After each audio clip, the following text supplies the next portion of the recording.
Alhamdulillah nahmaduhu wa nasta'inuhu wa nastaghfiruhu wa nu'minu bihi wa natawakkalu alayhi wa na'udzu billahi min shururi anfusina wa min sayyiati a'malina.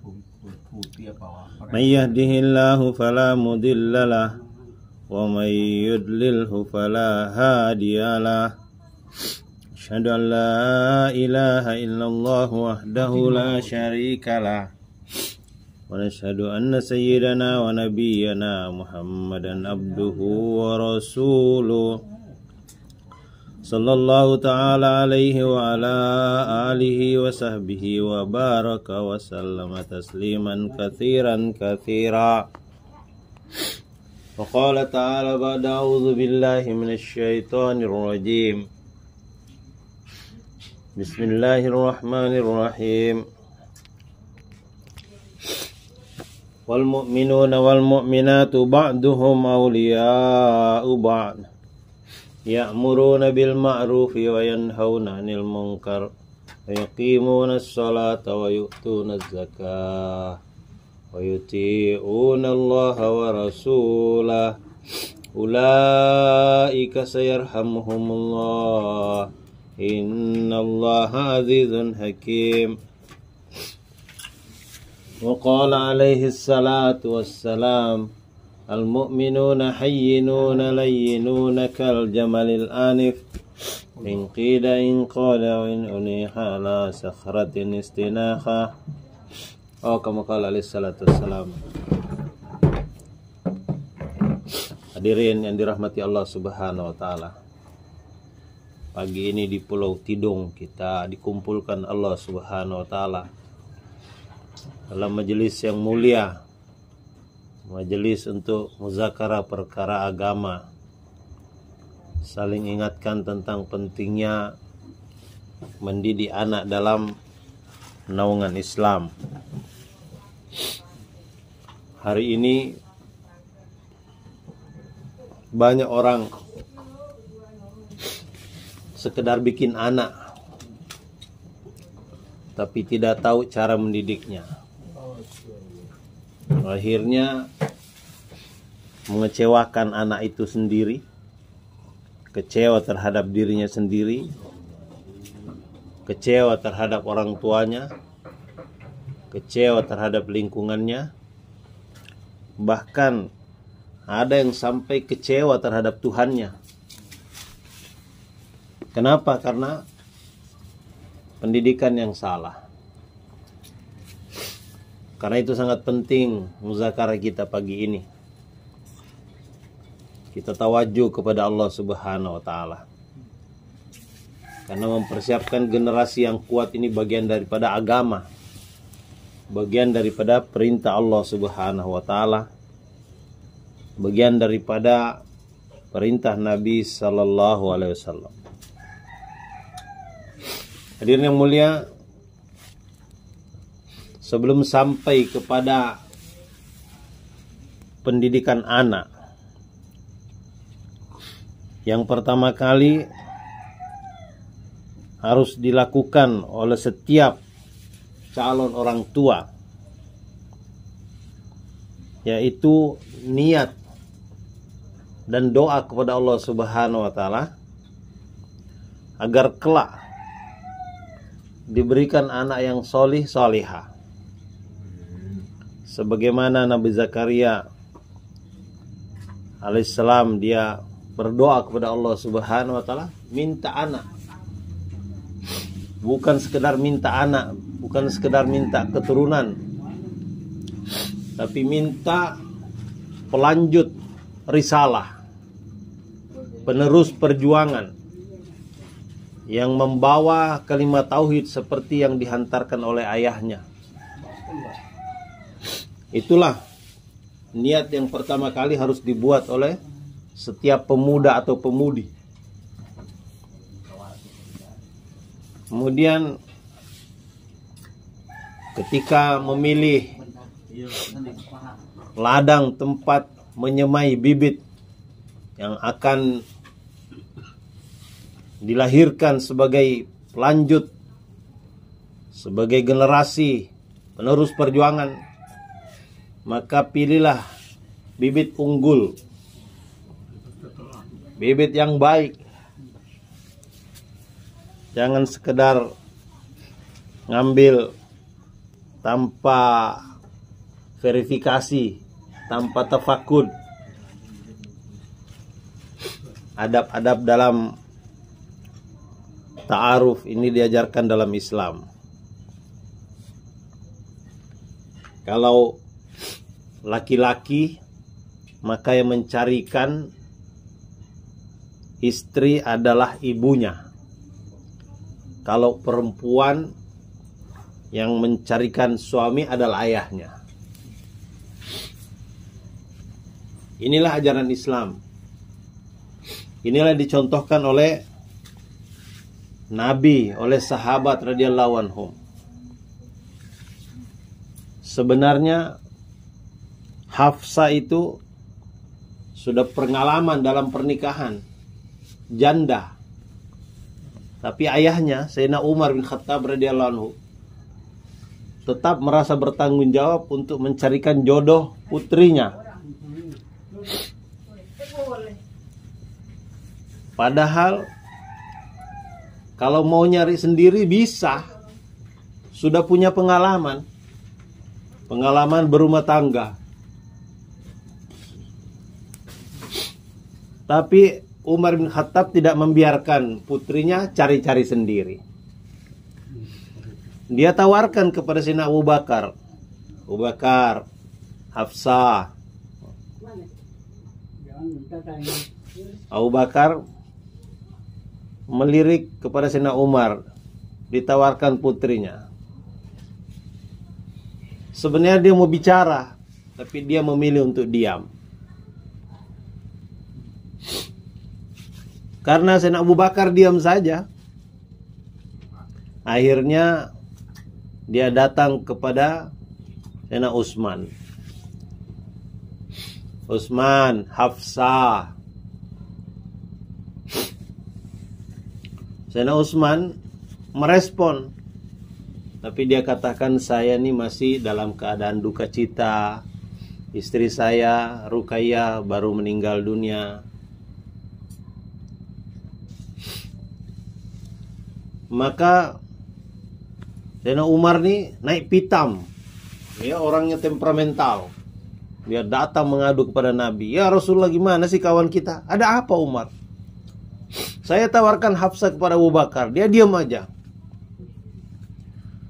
Akhirnya saya datang kepada Utsman. Dia katanya masih duka cita, istrinya baru meninggal.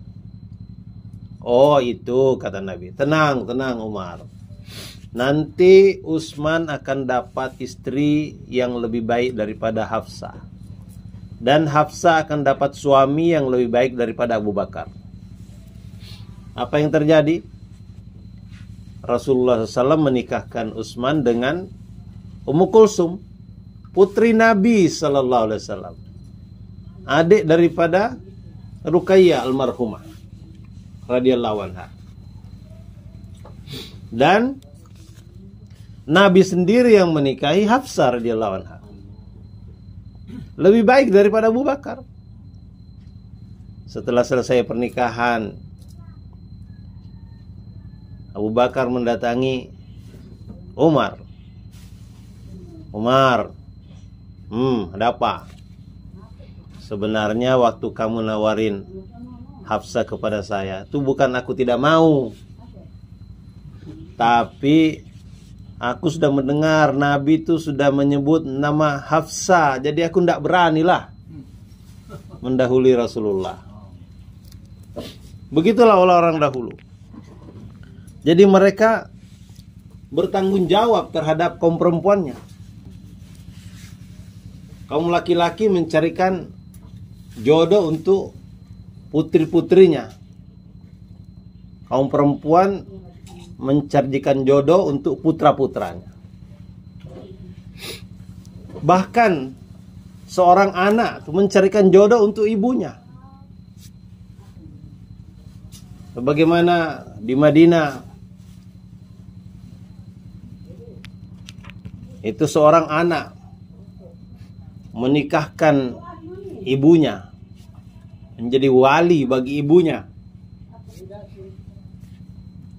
karena rasa tanggung jawab terhadap kaum perempuan. Maka penting mengetahui tata cara memilih jodoh yang diajarkan dalam Islam. Disitulah tempat disemai bibit untuk mencetak generasi penerus perjuangan. Kemudian pasangan suami istri yang telah menikah hendaknya senantiasa memperhatikan makanan yang halal, makanan yang thayyib, dan juga menjaga perilaku akhlak yang mulia. Jangan sampai berperilaku buruk, karena setiap perilaku itu DNA-nya akan mengalir kepada anak keturunan kita.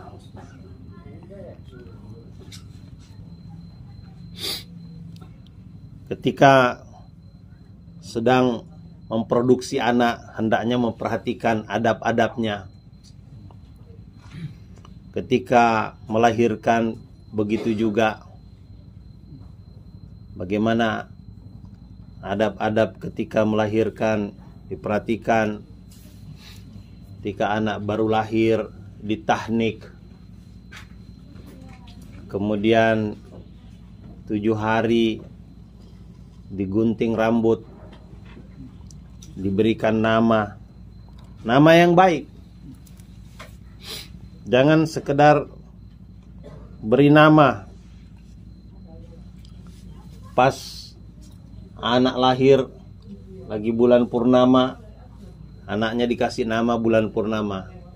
Itu pas bagus, tapi pas ketika guntur meledak, maka anaknya dikasih nama sambar geledek.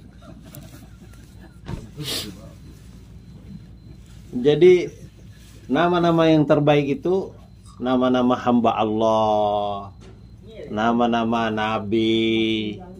Kita di Kamboja itu ketemu nama-nama Nabi. Ini namanya siapa? Musa. Ini siapa? Ibrahim. Ini siapa? Ismail. Ini siapa? Ishak. Itu orang-orang Kamboja. Rata-rata nama mereka tuh nama-nama Nabi.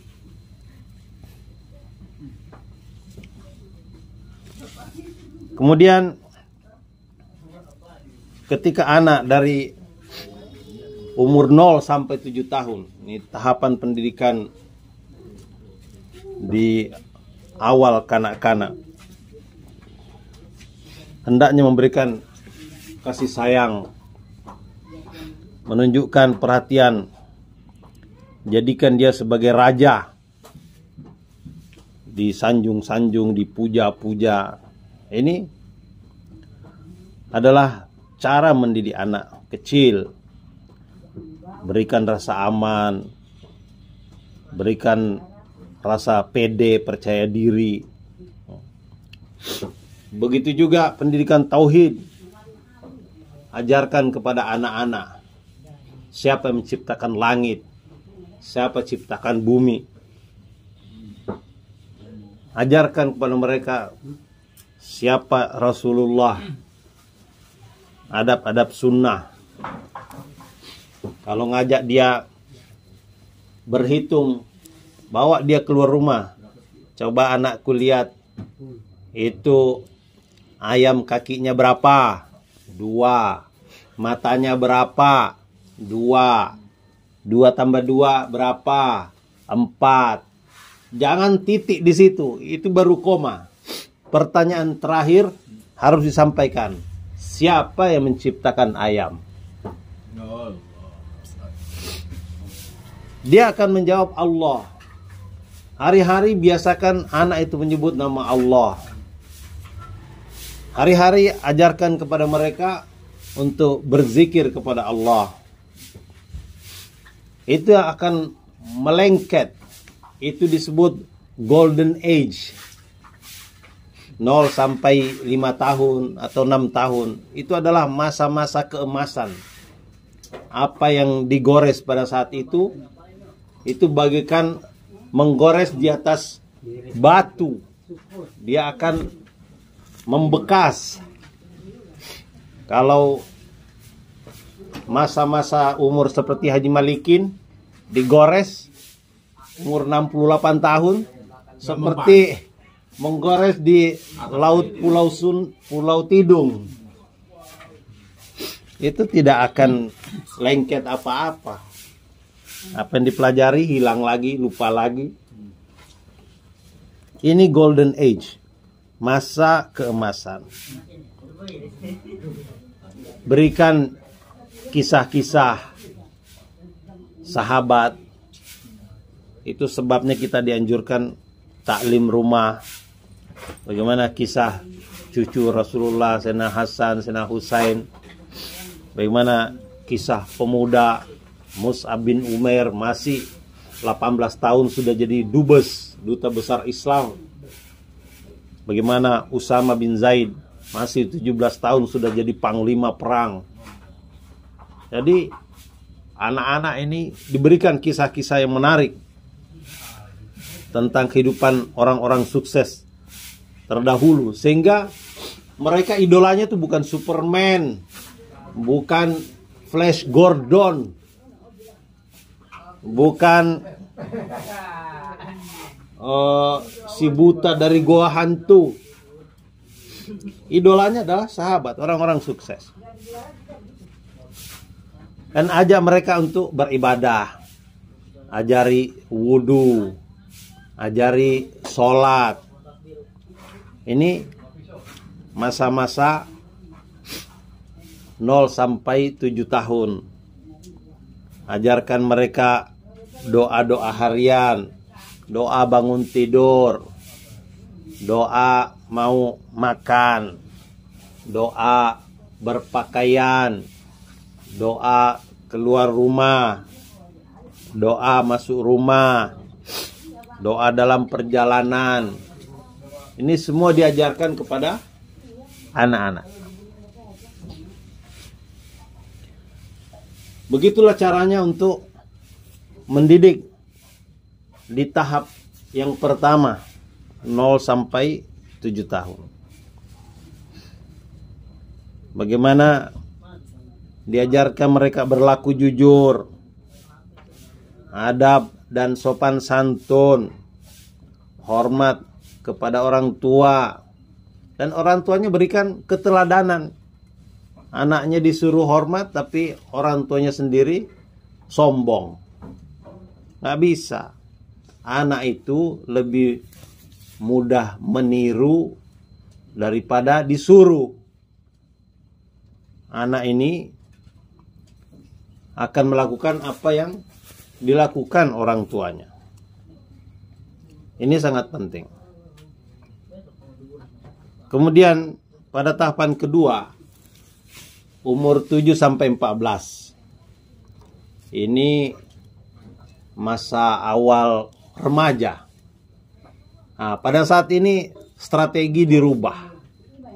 Tadi kita jadikan raja, sekarang dijadikan sebagai hamba. Dari atas tahta sekarang turun dia. Diajarin untuk berkhidmat. Pada saat itu anak-anak sudah harus diajarkan atau diperhatikan sholatnya. Bagaimana pada saat itu kalau dia tidak sholat maka harus dipukul. Umur 10 tahun dia nggak sholat harus dipukul. Pukulnya jangan pakai martil. Pukulnya pakai rotan atau kayu yang lembut. Nah, mana ada kayu yang lembut. Tapi cara mukulnya aja yang lembut. Pukul telapak tangan atau kaki, jangan keras-keras. Hanya untuk menjalankan sunnah. Dipukul itu akan tembus ke hatinya. memang tidak membekas di luar, tapi membekas di dalam. Menjaga hati ini penting. Dalam bahasa Portugis dikatakan saulo bangkung tesaulo ati. Sembuh luka bekas parang, tidak sembuh luka hati. Maka sangat penting.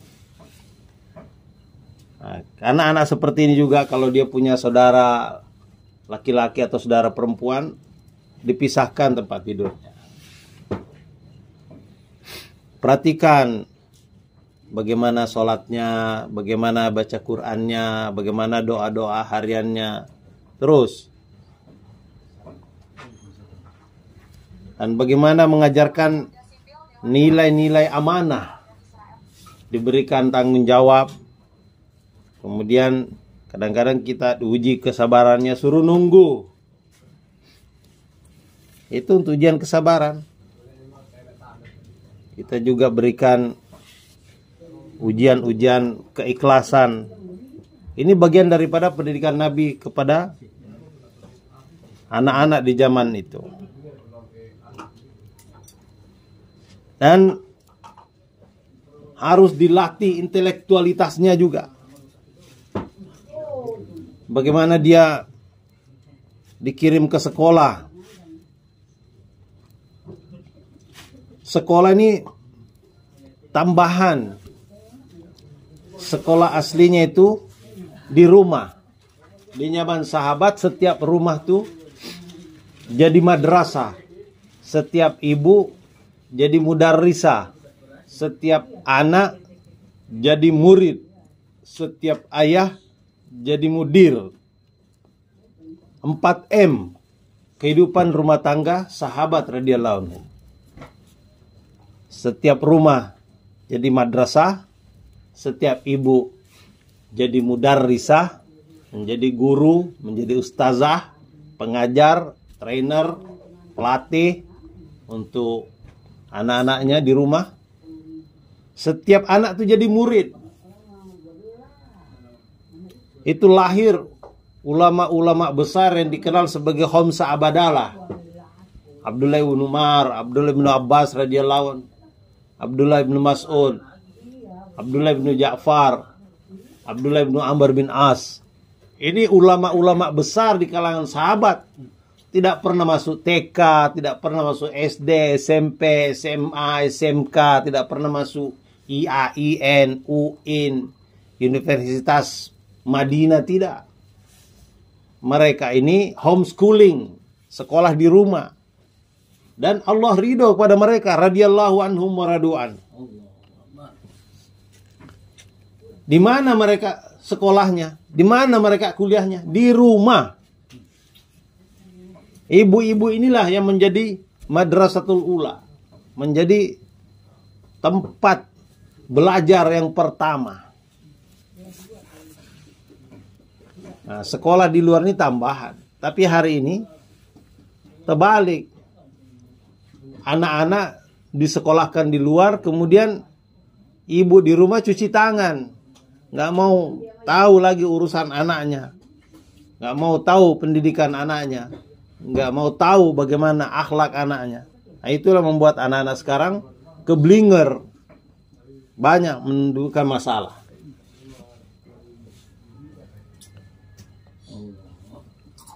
Dan pada usia seperti ini juga anak-anak harus diberi tugas-tugas dan tanggung jawab untuk melatih kedisiplinan. Suruh dia merapikan kamar. Kalau ada tamu, suruh dia antarkan makanan.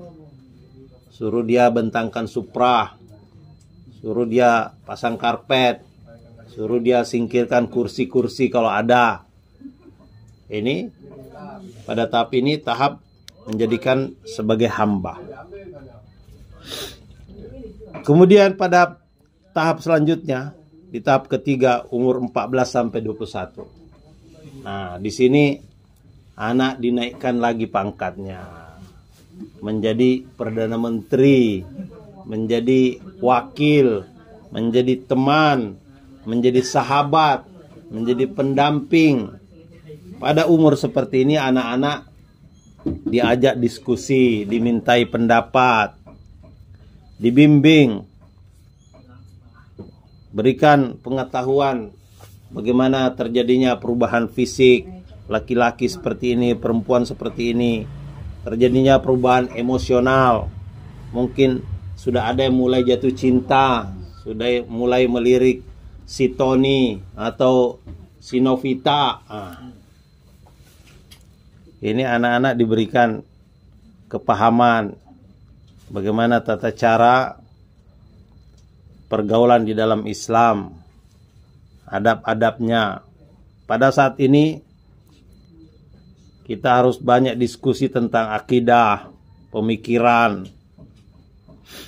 bagaimana membangun karakter mandiri, di mana dia bisa mengambil keputusan, bagaimana dia berangkat menjadi manusia yang dewasa.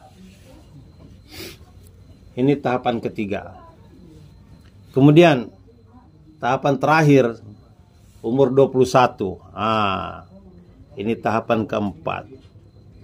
Ini sudah menjadi orang yang patut dimintai pendapatnya, dimintai nasihatnya. Karena pada saat ini harusnya dia sudah menjadi manusia mandiri, sudah bisa memutuskan yang terbaik untuk dirinya sendiri. Dianggap pada saat itu sudah dewasa. Jadi orang tua tidak perlu mengambil keputusan untuk anaknya. Pada saat ini musyawarah itulah yang menentukan. Tetapi berikan kebebasan untuk dia melakukan keputusan buat kehidupannya dia sendiri. Inilah 4 tahapan bagaimana mendidik anak dalam Islam. Tahap 0 sampai 7 tahun itu tahap pertama. Itu adalah masa golden age, di mana ditanamkan seluruh ajaran Islam, tauhid dan akhlak yang baik di sana. Tahapan kedua 7 sampai 14, di situ dia dilatih adab-adab, jadikan sebagai hamba. Kemudian umur 14 sampai 21 naikkan pangkatnya menjadi Perdana Menteri, di mana dia mulai diajar untuk mengambil keputusan. Kemudian tahap keempat, setelah umur 21 dia sudah menjadi orang dewasa. Saat itu dia betul-betul dilepaskan secara mandiri.